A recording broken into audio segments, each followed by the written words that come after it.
stay clear from Bourbon Street. And he was very prepared to inflict horrific pain. Bourbon Street will be shut down.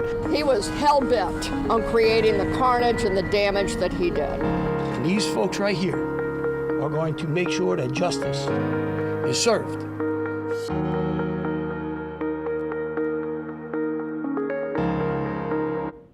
Many thanks for your continued trust as we continue to cover the very latest on yesterday's massacre in the French Quarter. This afternoon, we do have new information about the person at the center of this, the terrorist behind the terror attack on Bourbon Street that shocked the world on New Year's Day. I want to get to what we know now from officials who updated their investigation. The FBI confirmed that suspect, identified as 42-year-old Shamsuddin Jabbar, acted alone when he drove this pickup truck onto Bourbon Street and into a crowd of people, killing 14, injuring 30 others. Officials initially believed that there were other people involved in placing IEDs in the area, but the big update here in this afternoon is that they believe Jabbar was the only person involved. He acted alone. As we've reported, Jabbar, an American citizen and a U.S. military veteran, but we've since learned this morning that Jabbar also joined ISIS before summer, declaring his intention to do so with an ISIS flag attached to the truck. And that truck, we are told, according to officials, was rented. We are told weapons, also a potential IED, also found in that truck on Bourbon Street after Jabbar had crashed it. Jabbar was killed by police after a shootout with officers. He shot 2 officers. Just into our newsroom this afternoon, it also appears an 8th victim has passed away. Identified in this case, Auburn University, I should say, posting today, Drew Dauphin, a 2023 graduate of the university, killed in that attack. That makes 8 out of the 14 victims identified thus far.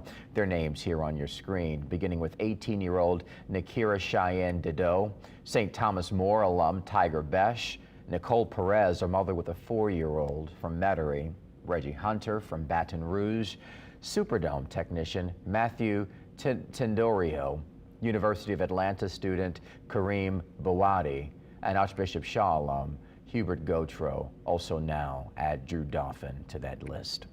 Our team coverage continues this morning. Rachel Hanley was at the press conference earlier in the morning, and Rachel, we did learn the big update here is that the suspect in this case acted alone. Yeah, that's what the FBI says they believe right now, and that's based on evidence that they essentially didn't have yesterday and now have. That press briefing was at the Benson Tower, which is right across the way from the Superdome where the Sugar Bowl is about to start. As you can see behind me, that is already starting to ramp up here. And we heard that from a deputy assistant director of the FBI. He had said that the bulk of that evidence came from interviews, and it came from 2 laptops and 3 phones that were recovered in connection with the suspect Shamsuddin Jabbar. We also heard about those explosive devices that you had mentioned. They say that a total of 2 were found in the city in connection with this attack, just 2. There had been speculation before that there were more.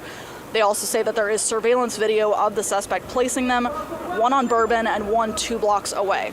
Agents were able to disable them and they did not hurt anybody. We told you yesterday that investigators had footage of people that looked like they were helping to place those devices. They're now saying that they just believe those people were checking out those devices. They were made from ice chests, and they don't think that they were involved in this case at all. We've also been asking investigators about a fire that they say happened at an Airbnb in Mandeville that's connected to Jabbar.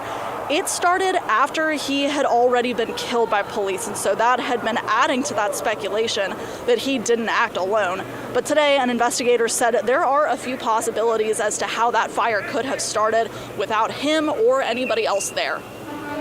There's a lot of different ways that could happen. You could have different time devices. You could have a long cord that extended that time. You could also have pressure cookers that were put on top of the stove filled with gasoline, and then it went off. There's a lot of different ways to do it, but that is why our ATF National Response Team is here to answer those questions and get that investigative lead back to our team. So more to come on that. We're still processing that scene. We're out there right now. Another big update we got from that press briefing is that Bourbon Street should be open by the time the Sugar Bowl kicks off. Now, we're gonna just for a second show you what we're looking at here.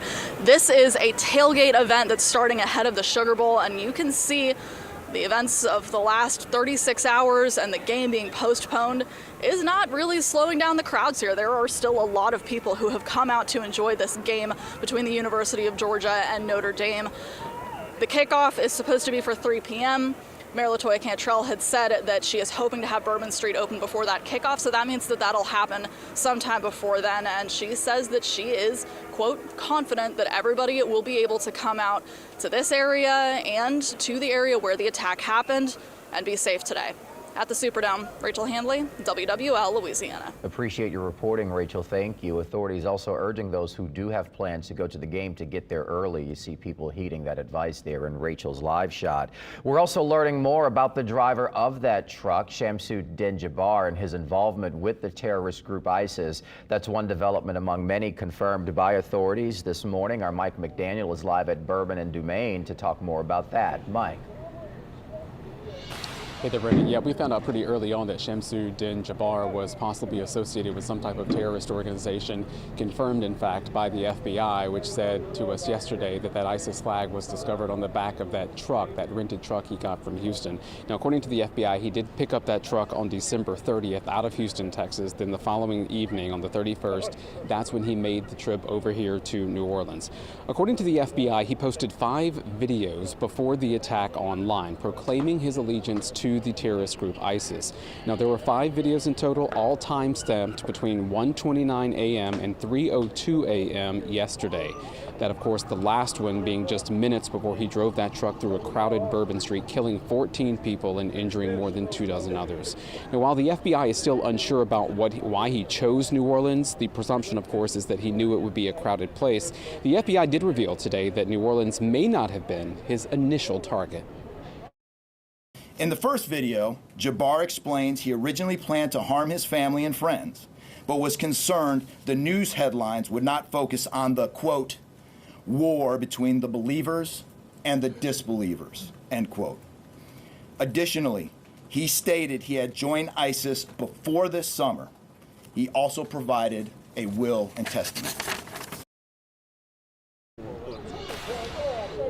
All right, coming back out here live to Bourbon Street right now, what you're looking at is crews putting in place some of these yellow metal barriers on these side streets to try and prevent anything like this from happening again. We talked about those bollards a lot. These are these movable, I don't know the proper terminology for them. I'm not sure if they're also called a bollard, but they are being unloaded from that white truck by a forklift and then placed down to the ground. This would prevent any type of vehicle from going or processing or going through a street in any way. So they've been up and down Bourbon Street doing that right now. That, of course, all in anticipation of finally getting the street back open after they did all the cleaning this morning. We watched that process after the FBI cleared the street, gave it back over to the city of New Orleans. Now that it's all cleared and ready to go, the city, we know, plans to open this, start the opening process around 2:30, 3 o'clock before the Sugar Bowl kicks off. Of course, vendors will be the first people allowed on the street to kind of get these businesses set back up. Live in the quarter, Mike McDaniel, WWL Louisiana. Brandon. Mike McDaniel reporting from the quarter since midnight. Mike, we do appreciate your reporting. And as we do zero in on the driver of that truck, authorities also revealed more information about why they've centered in on a house here on Mandeville Street.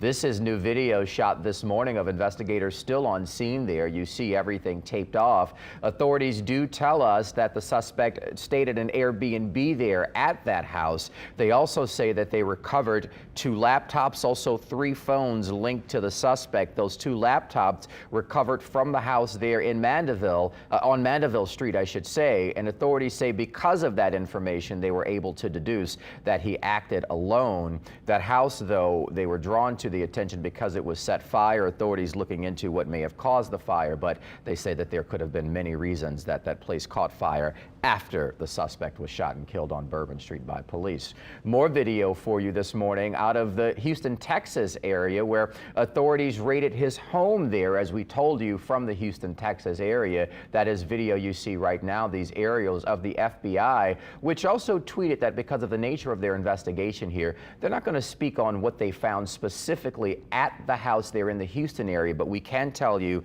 that, again, 3 phones, 2 laptops recovered linked to the suspect. Those 2 laptops recovered from the house that he was staying at in New Orleans, and they were able to deduce that he acted alone. Part of this investigation does include Canal Street, where there is traffic restricted there too. Our Leah McNeil has been at at Canal Street and Bourbon throughout the day. She joins us now with a live interview. We understand you've got Sheriff Joe Lopinto from Jefferson Parish. We knew something was going on, and like you said, Robert, we heard that 2:30 was going to be... Yeah, we just heard from Sheriff Joe Lopinto of Jefferson Parish. Of course, he did say that when our city is attacked in New Orleans, that includes all of the greater New Orleans area, including Jefferson Parish. Of course, he's had a lot of units out here helping to respond to the terror attack that unfolded just hours into the new year.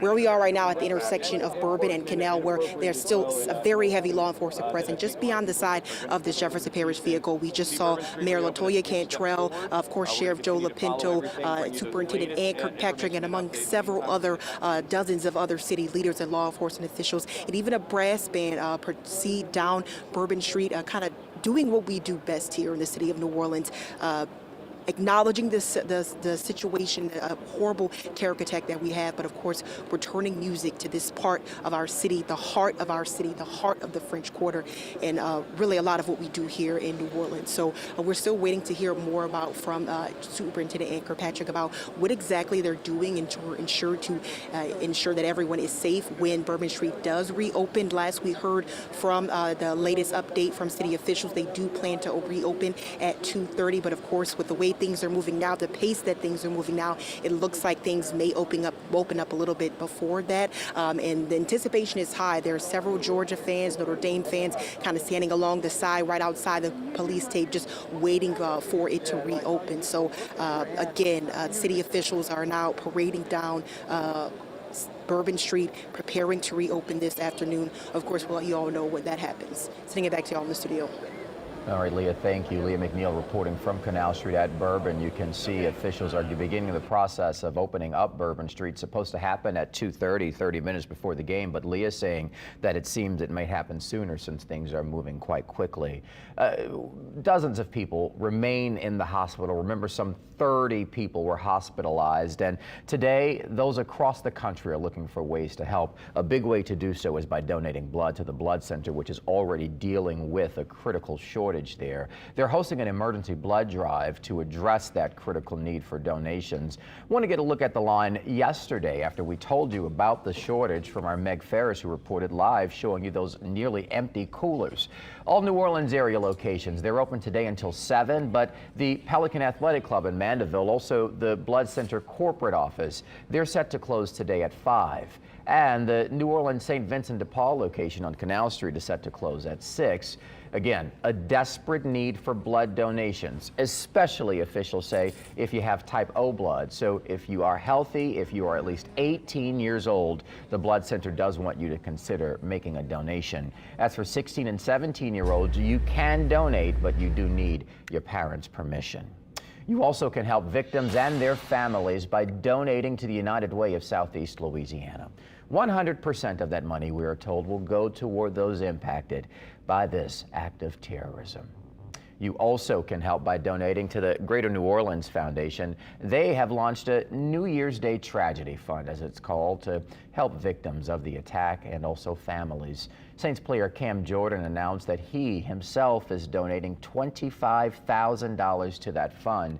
Jordan also called on the city of New Orleans to do the same and help now that they can.